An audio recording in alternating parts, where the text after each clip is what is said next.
Bismillahirrahmanirrahim. Assalamualaikum warahmatullahi wabarakatuh.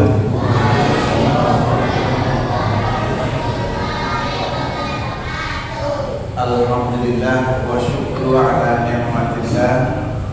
Asyhadu an la ilaha illallah wahdahu la syarika lah wa asyhadu anna Muhammadan abduhu wa rasuluh. Allahumma shalli wa sallim wa barik ala Muhammad wa ala alihi wa ashabihi ajma'in. Amma ba'du. Faqala Allah ta'ala a'udzu billahi minasy syaithanir rajim. Wal yakhshal ladzina law taraku min khalfihim dzurriyyatan dhi'afa khafu 'alaihim falyattaqullaha wal yaqulu qawlan sadida. Para ibu jamaah samudaya ibu dengan syukur muliakan Allah Subhanahu wa taala, wabil khusus pimpinan cabang Muhammadiyah Majenang yang saya hormati, juga pimpinan ranting baik Muhammadiyah Aisyah dan juga pimpinan AUM yang hadir pada kesempatan sore hari ini. Alhamdulillah, dengan memanjatkan syukur kepada Allah Subhanahu wa taala, pada sore hari ini kita bisa melaksanakan tarhim Ramadan oleh pimpinan cabang. Pas kebetulan ini jadwalnya ada di Masjid Hikmah Al-Hikmah Mulyasari atau Bojong. Karena waktunya sudah jam 5:30, sehingga kita langsung kepada materi yang saya sampaikan. Di mukadimah saya bacakan sebuah ayat dalam surat An-Nisa, surat keempat ayat 9, yang artinya wal yakhshal ladzina law taraku, dan hendaknya orang merasa takut kepada Allah Subhanahu wa taala seandainya mereka meninggalkan generasi yang lemah. Dzurriyyatan dhi'afa khafu 'alaihim, mereka khawatir atasnya. Falyattaqullah, hendaknya bertakwa kepada Allah dan berilah nasihat dengan nasihat yang baik. Jamaah yang dimuliakan Allah Subhanahu wa taala, kita teringat ketika Allah Subhanahu wa taala memerintahkan agar orang itu wal yakhsha, merasa khawatir. Khawatir apa? Khawatir jika kita, Bapak Ibu, ini yang kesepuhan,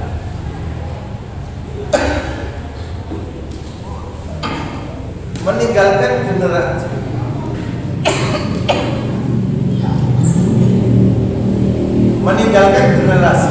yang generasi itu tidak bisa melanjutkan keberlangsungan perjuangan umat Islam saat ini, artinya kita semuanya.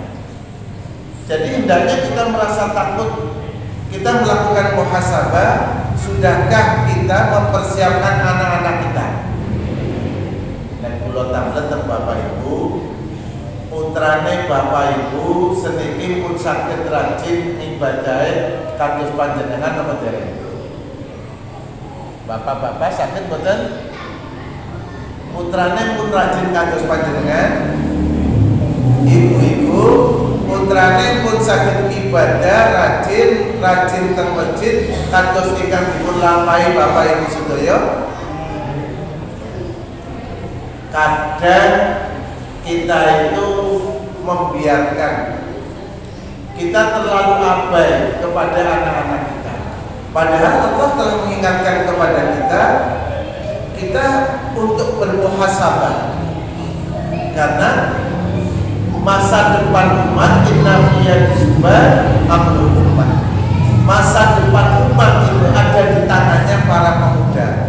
Dan maju mundurnya sebuah kaum itu juga terletak di tangan mereka, bukan di kita lagi, bukan di kelompoknya umpamanya Pak Hartono, terus bapaknya Pak Marsono, enggak.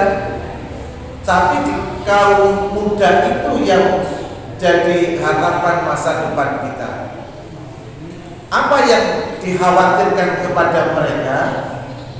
Ya, sehingga kita harus mempersiapkan beberapa hal, Bapak Ibu semuanya. Yang pertama yang perlu kita siapkan adalah qawiyyul aqidah atau al-aqidah al-qawiyah. Akidah yang kuat, keyakinan yang mengakar kepada anak-anak kita, sehingga tidak tergoyangkan kelak apabila mendapatkan banyak ujian. Kalau di taman pernah saya ceritakan bagaimana seorang masito, dia punya anak, kemudian semuanya ketika dimasukkan ke dalam jadi wajan yang isinya itu minyak dengan bulan-bulan, artinya umur, tidak ada satupun yang gentar. Sampai anaknya yang kecil yang masih digendongan pun mengatakan, "Bu, jangan takut, kita akan bertemu dengan ibu dan keluarga di jannahnya Allah." Gue bocah cilik.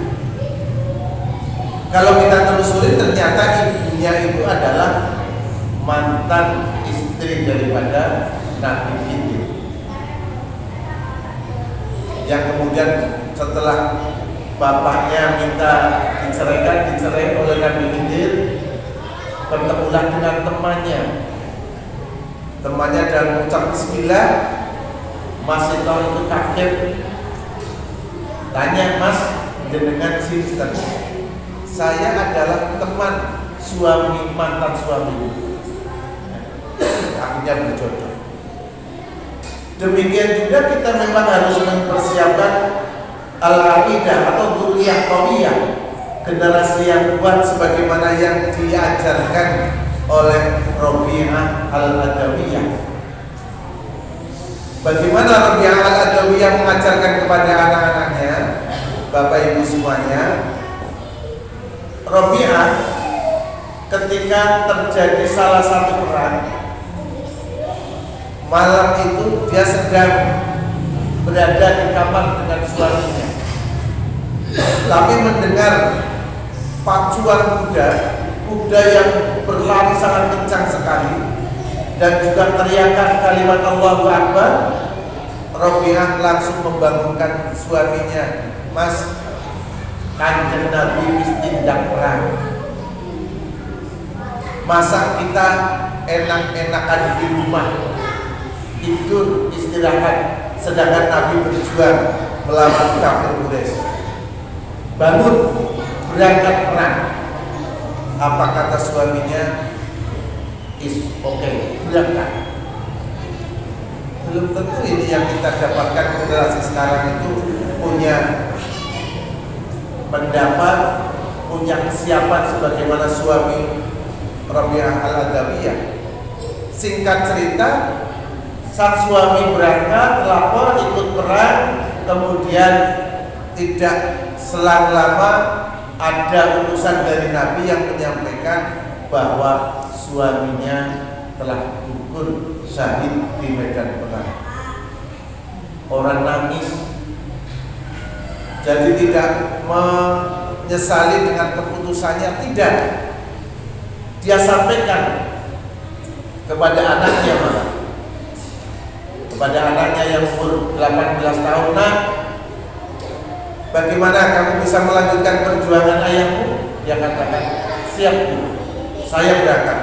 Ambil kuda, ini pedangnya." Sampai anak yang ketiga sama. Anak ketiga itu dia tidak berani pamitan karena apa? Tinggal satu-satunya dia yang umur 14 tahun.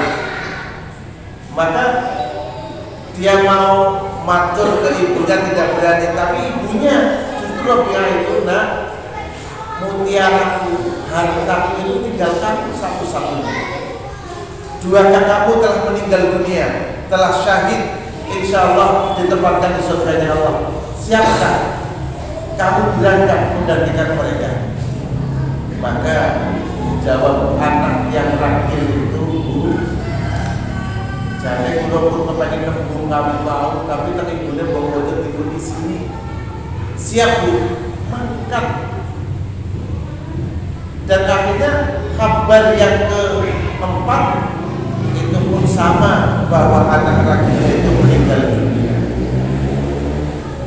Robi'ah itu tergerak, saya harus menyusul mereka. Berangkatlah Robi'ah, dia ke medan perang, minta izin kepada Rasulullah. Ya Rasulullah, saya minta izin untuk perang. Suami dan ketiga anakku telah meninggal dunia. Saya ingin menyusul mereka syahid di jalan Allah. Kata Nabi, wahai Rasulullah, kamu cukup obati para mujahid, orang-orang yang berjuang fisabilillah dengan luka-luka mereka. Obati mereka, itu pun sama nilainya dengan jihad fisabilillah. Maka Rabi'ah mengikuti apa yang disampaikan oleh Nabi. Tapi ketika sudah diobati, dia tetap punya keyakinan saya harus syahid, saya harus berjuang. Rasanya tidak mantap. Padahal sudah mengatakan seperti itu, dia minta izin dan akhirnya seperti singa betina yang memang mungkin kelaparan, dia mendapatkan makanan atau mungkin menginginkan musuh. Dia perang kebetulan, terpotonglah tangan kanannya, dia jatuh dan naik lagi, pegang-pegang di tangan kirinya. Ternyata tertebas juga, jatuh juga, tidak bisa berdiri lagi. Sehingga barulah ketemu Ali bin Abi Thalib, karena mukanya itu tertutup dengan lumpur, tertutup dengan pasir, tapi dikenali bahwa itu adalah Rabi'ah al-Adawiyah. Ditanya apakah ibu Rabi'ah al-Adawiyah? Iya, saya Rabi'ah al-Adawiyah. Dia hanya mengucapkan la ilaha illallah Allahu akbar dan meninggal dunia. Alhamdulillah, inilah dzurriyyah qawiyah, generasi yang kuat yang memang sama-sama keduanya suami istri itu mempunyai karakter sebagai pejuang Islam. Insya Allah kalau bapak ibu semuanya mempunyai karakter yang sama, akhlak perjuangan yang sama, anak cucunya itu juga akan mengikuti kita. Tapi kalau kita tidak pernah mempersiapkan diri untuk mujahid fisabilillah, maka cucu dan anak-anak kita barangkali tidak akan menuruni kita. Ini yang disebut dengan persiapan orang yang sudah benar-benar muhasabah tentang firman Allah itu. Kemudian yang kedua, adanya al-mal, qawiyul mal, kuat di bidang harta. Kalau Allah berfirman, wala tansa nasibaka minad dunya wahsin kama ahsanallahu ilaika wala tabghil fasad fil ard innallaha la yuhibbul mufsidin. Kalau dalam ayat Al-Qasas kalau tidak salah 76, karena wabtaghi fima atakallahu darul akhirah, dan hendaknya kamu mencari tentang kampung akhirat yang Allah telah berikan kepadamu. Tapi kamu jangan lupa bahwa kamu hari ini hidup di dunia, wala tansa nasibaka minad dunya.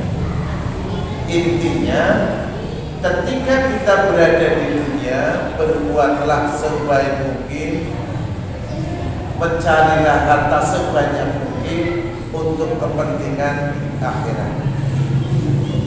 Sehingga Utsman bin Affan itu merupakan salah satu di antara sahabat yang ketika Nabi mengatakan kepada kaum muslimin di Madinah, wahai kaum muslimin, siapa saja yang bisa mewakafkan sumur ini untuk kepentingan Islam, maka dia akan mendapatkan jasa surga Allah. Apa yang terjadi? Utsman itu yang ngacung pertama. Saya akan usahakan. Tetapi sumur itu milik siapa? Yang tahu adalah milik orang Yahudi.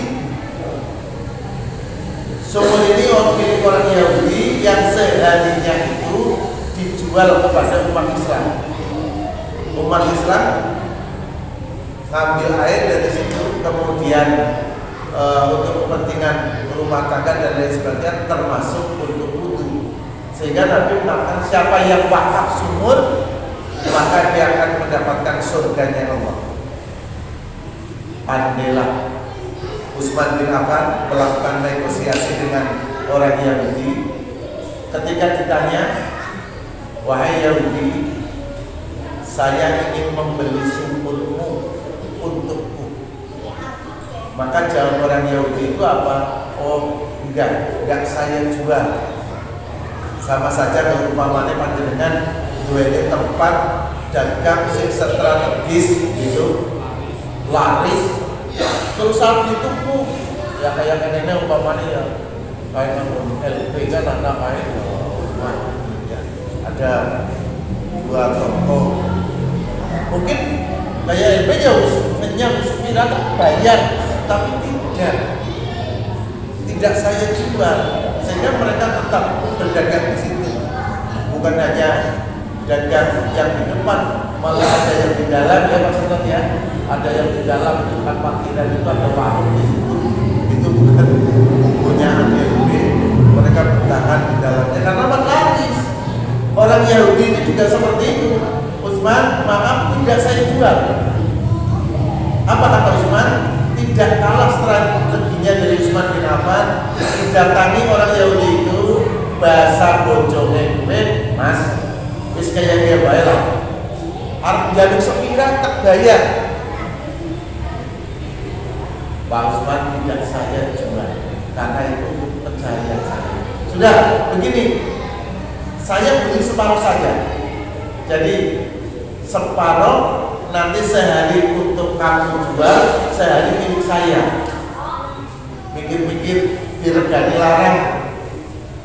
Pak Marsono nang dalam mengkana umpamanya bayar apa, dibangun mall umpamanya seragam nang jero. Diregani aku larang.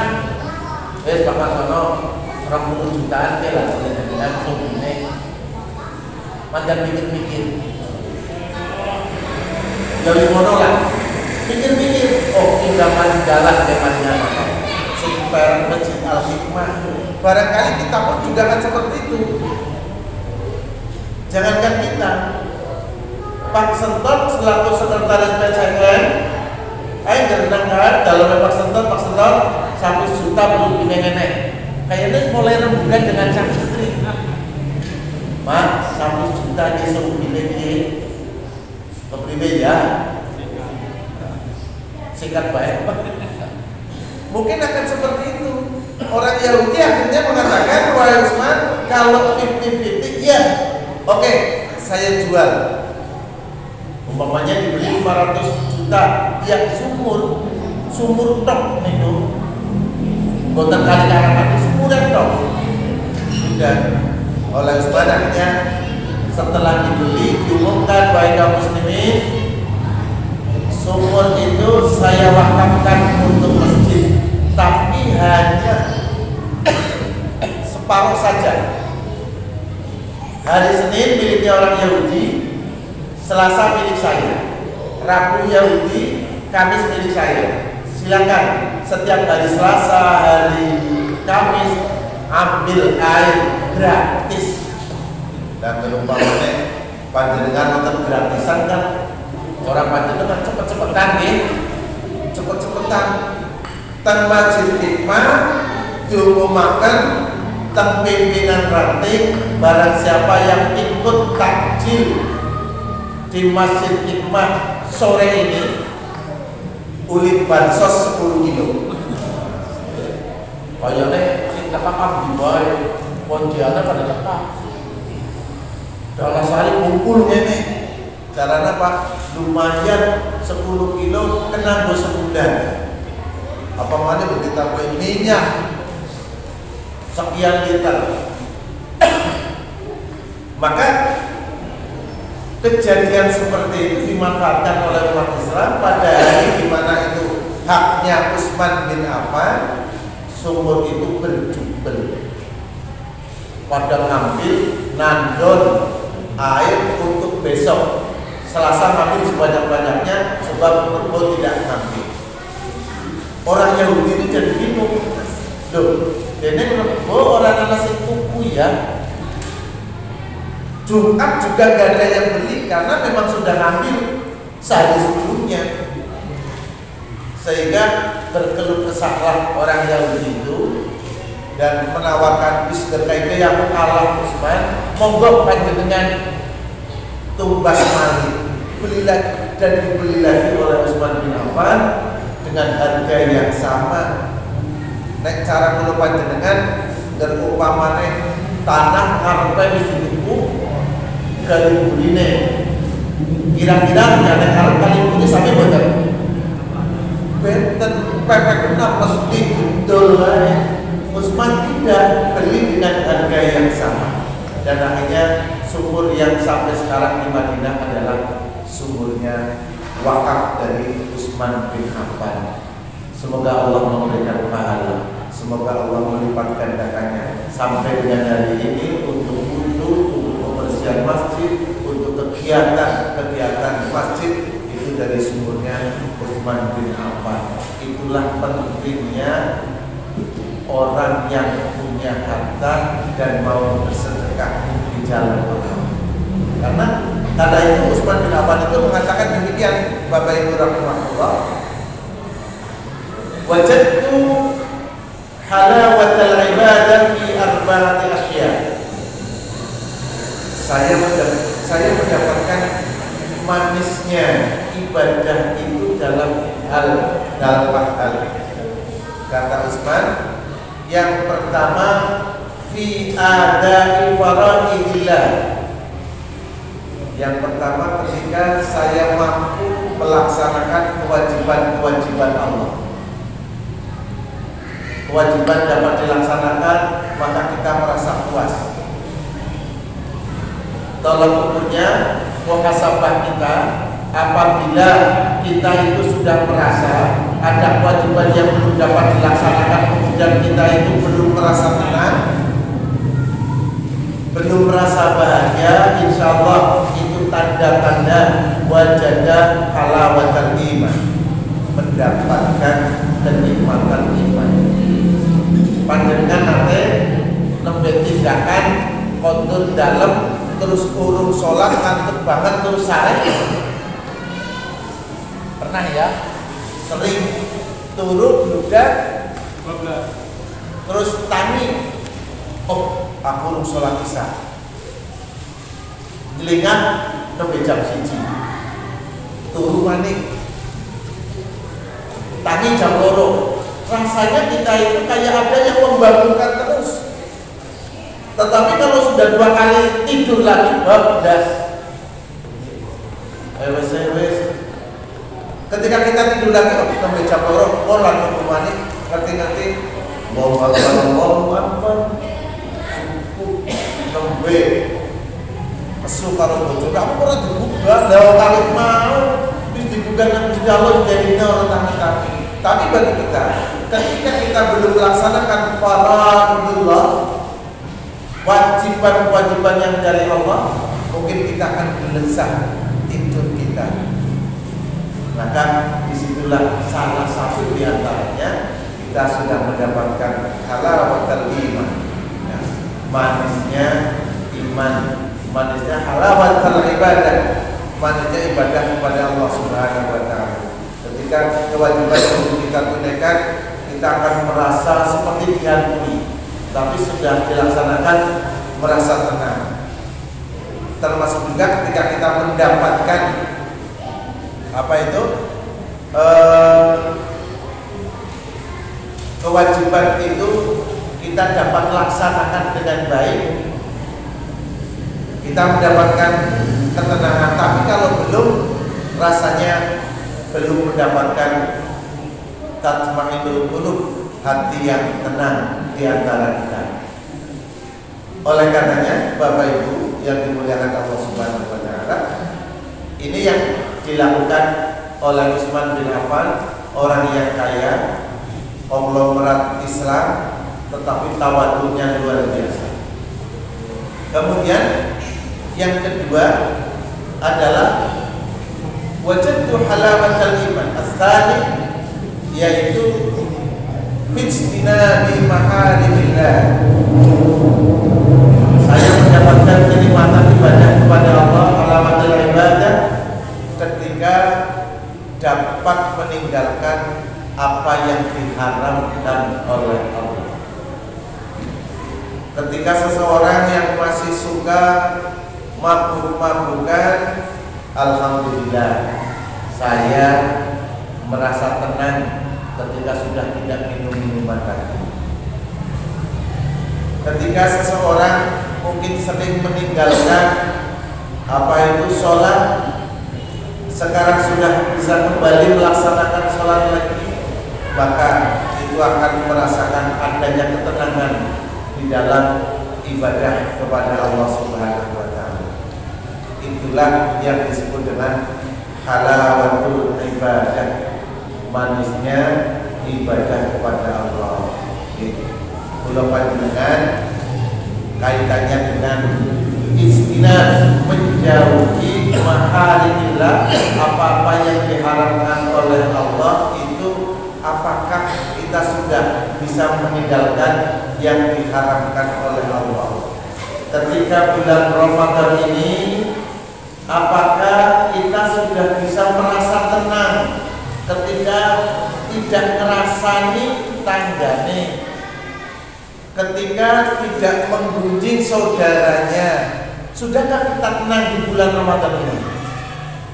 Ibu-ibu, bulan Ramadan ini pun sakit istinad, menjauhi ngerasani saudaranya, pun merasa bahagia, boten ngerasani maling, bahagia boten, bahagia bisa ngendek padu nang bulan Ramadan, sampun boten balas dendam kangge make jatuh, boten sinakake kan aja ngrasani lah bulan Ramadan. Jadi kapan? Ya mau bengi. Jengkel seorang suami juga seperti itu. Kok geris maghrib, geris buka, teruslah boleh jengkel. Artinya apa yang diharamkan oleh Allah belum dapat kita jauhi. Kemudian yang ketiga, kata Utsman bin Affan, halawatul ibadah, nikmatnya ibadah itu adalah ketika seseorang bisa al-amru bil ma'ruf, perintah dalam hal kebaikan. Maka warga Muhammadiyah itu salah satu warga yang organisasinya adalah amar ma'ruf nahi munkar. Terkenal wong Muhammadiyah gue dan ngerti apa-apa cepet dia itu akan menegur, dia akan mengingatkan. Karena apa? Di jiwanya itu tertanam tawassul bil haq wa tawassul bis. Saya harus saling mengingatkan, saya harus saling menasihati. Dan yang keempat ataupun yang terakhir adalah ketika saya bisa an-nahyu 'anil munkar, mencegah perbuatan munkar. Ini kata Utsman, ketika saya bisa mencegah ada kemungkaran, saya bisa mencegahnya. Ketika tahu karena mungkin cucu kita pulang dari masjid subuhan kemudian masih tidur, apa yang kita lakukan? Bangunkan. Dibangunkan kok tidak mau, ampun putus asa. Lah Islam ngomongin tak galu sampai bengi banget men. Durna bae kok tangine awan ora apa-apa. Namun begitu ibadah mboten senajan jengkel, bangunkan supaya melaksanakan sholat subuh jika dia memang belum sholat. Atau ketika bangunnya kesiangan, dia langsung katakan sudah sholat subuh belum jam sekian sudah jam setengah itu maka sekolah. Tidak seperti itu, tapi sholat subuh baru kamu berangkat ke sini. Ya. Pada kali itu Bapak Ibu yang dimuliakan Allah Subhanahu wa taala, kata